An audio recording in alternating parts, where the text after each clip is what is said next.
Comment planter un ananas à partir du sommet? Bonjour à tous, et bienvenue sur la chaîne. Aujourd'hui, nous allons apprendre comment faire pousser un ananas à partir de son sommet, une technique aussi simple qu'impressionnante qui permet de transformer un simple reste de cuisine en une magnifique plante tropicale. Beaucoup de personnes jettent la couronne verte de l'ananas après avoir dégusté le fruit, sans savoir que cette partie contient déjà le point de croissance qui donnera naissance à une nouvelle plante. Avec un peu de patience et quelques gestes simples, vous pourrez non seulement obtenir une plante décorative aux longues feuilles vertes, mais également récolter votre propre ananas après quelques années de culture. Cette méthode est idéale pour les débutants, car elle ne demande ni matériel coûteux ni connaissances particulières en jardinage. Cependant, comme pour toutes les plantes, certaines étapes sont essentielles pour garantir la réussite de la culture. Dans cette vidéo, nous allons voir ensemble comment choisir le bon fruit, préparer correctement la couronne, favoriser l'apparition des racines, choisir le meilleur substrat, offrir les conditions de culture idéales, éviter les erreurs les plus fréquentes et entretenir votre plante jusqu'à la récolte. À la fin de cette vidéo, vous aurez toutes les connaissances nécessaires pour réussir votre plantation comme un véritable jardinier. Comprendre comment pousse un ananas avant de commencer la plantation, il est important de comprendre comment pousse cette plante fascinante. Beaucoup imaginent que les ananas poussent sur des arbres, alors qu'en réalité ils poussent directement au sol sur une plante basse appartenant à la famille des Broméliaceae. Cette famille regroupe plusieurs centaines d'espèces originaires principalement des régions tropicales d'Amérique du Sud. La plante produit une longue rosette de feuilles épaisses, rigides et légèrement épineuses qui emmagasinent de l'eau, afin de résister aux périodes de sécheresse. Lorsque la plante atteint sa maturité, une tige florale apparaît au centre de la rosette. Cette tige porte des dizaines de petites fleurs qui fusionnent progressivement pour former un seul fruit. L'ananas que nous consommons. Contrairement à beaucoup d'autres arbres fruitiers qui produisent plusieurs récoltes chaque année, un plant d'ananas produit généralement un seul gros fruit. Après cette récolte, la plante développe des rejets à sa base qui pourront eux aussi être replantés afin de prolonger la culture pendant plusieurs années.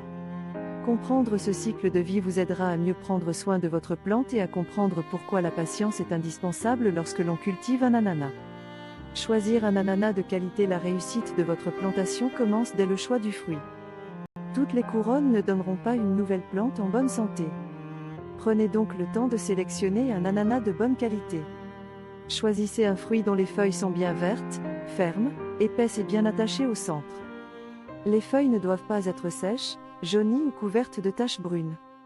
Une couronne en bonne santé est le signe que le cœur de la plante est toujours vivant.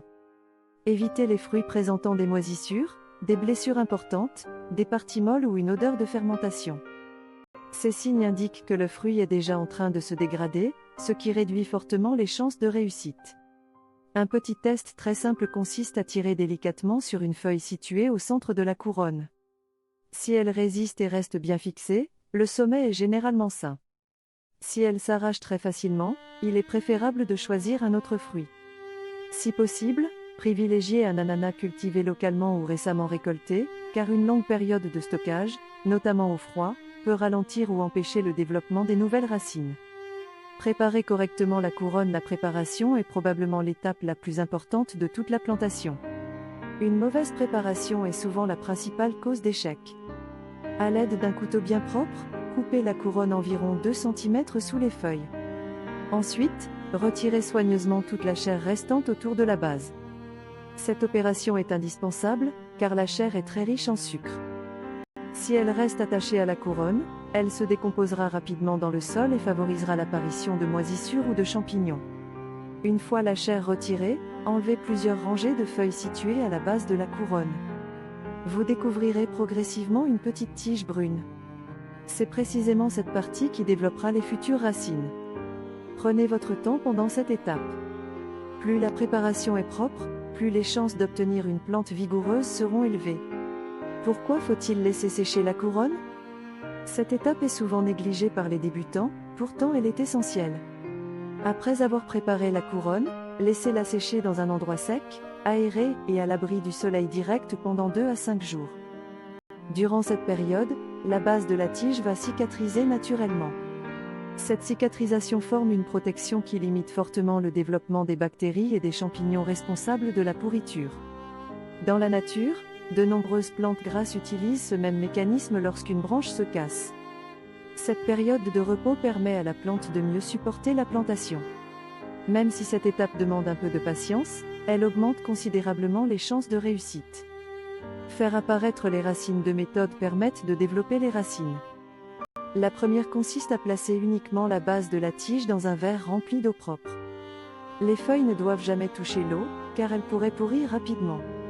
Pensez à remplacer l'eau tous les 2 ou 3 jours afin d'éviter le développement des bactéries. Après plusieurs semaines, de petites racines blanches commenceront à apparaître. La seconde méthode consiste à planter directement la couronne dans un terreau léger et bien drainé. Cette technique est souvent privilégiée par les jardiniers expérimentés, car elle évite le stress du passage de l'eau vers la terre. Les deux méthodes fonctionnent très bien. Choisissez simplement celle qui vous convient le mieux. Le meilleur substrat. L'ananas déteste les sols lourds qui retiennent trop d'eau. Dans son environnement naturel, il pousse sur des terres légères, sablonneuses et parfaitement drainées. Préparez un mélange composé principalement de terreau de qualité auquel vous ajouterez du sable grossier, de la perlite ou de la pouzzolane afin d'améliorer le drainage. Ce type de substrat permettra aux racines de respirer tout en limitant les risques de pourriture. Le pot choisi doit impérativement posséder plusieurs trous au fond afin de permettre à l'eau excédentaire de s'écouler librement. Les besoins en lumière. L'ananas est une plante tropicale qui adore la lumière. Pour obtenir une croissance rapide et un feuillage vigoureux, placez votre plante dans l'endroit le plus lumineux de votre maison ou de votre serre. Une fenêtre orientée plein sud est généralement idéale. Si vous vivez dans une région où les journées d'hiver sont courtes, une lampe horticole peut compléter la lumière naturelle.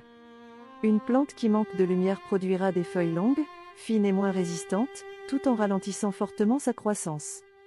Température et humidité. L'ananas apprécie les températures comprises entre 22 et 30 degrés Celsius. Dans cette plage de température, la croissance est régulière et les racines se développent rapidement. Lorsque la température descend sous 15 degrés, la plante ralentit fortement son développement.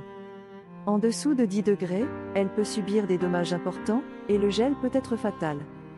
Dans les régions tempérées, il est donc préférable de cultiver l'ananas en pot afin de pouvoir le rentrer à l'intérieur pendant les périodes froides.